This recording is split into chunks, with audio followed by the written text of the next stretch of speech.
the character of God. What does a contemporary culture want the character of God to be? And you see from the He Gets Us campaign and many different attempts to restylize Jesus out there. And this is me cooking now. But to restylize Jesus, we don't want a Jesus or a God or any type of divine idea that punishes us and punishes us the things that we take pleasure in. And so I think you touched a good thread there. Continue with that idea in mind that people want to refashion and refit and rediscuss this because we don't like the implications of what it means. Well, 2 Timothy 3 tells us that there's coming a time where people are not going to accept sound doctrine. They're going to seek out and literally hoard up teachers that will tickle their ears, tell them what they want to hear. And we see that with Joel Osteen and many others because, Joel Osteen's gone on record stating, and I'm not going to preach on sin because life is a downer and people are too down anyway. Well, if you don't teach on sin, then you don't need a savior. Mm-hmm. Dwight L. Moody said he worked harder to prove to people that they were lost than he ever worked to prove that they needed salvation. So from that standpoint, today's culture is all about, Jesus is love and he doesn't condemn and he accepts all of us.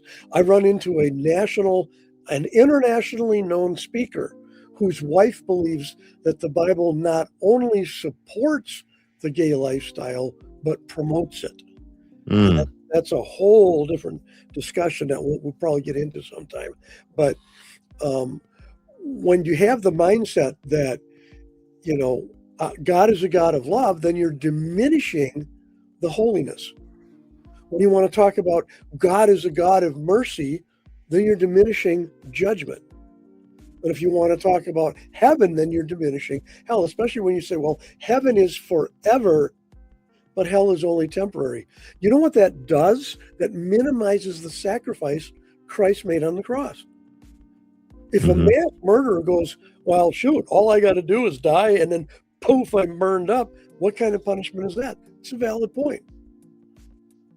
If the positive side is eternity with Jesus Christ in heaven and the glory of God, then the downside must be eternity apart from God, which the Jehovah's Witnesses and the Seventh-day Adventists believe means, well, you're dead. You're apart from God. But when you're dead, you're not conscious. Yeah. And we see from numerous references, I love Luke 16 and the parable of Lazarus. And number one, he's conscious. And he's so conscious, he remembers he's got brothers alive on earth. Mm-hmm.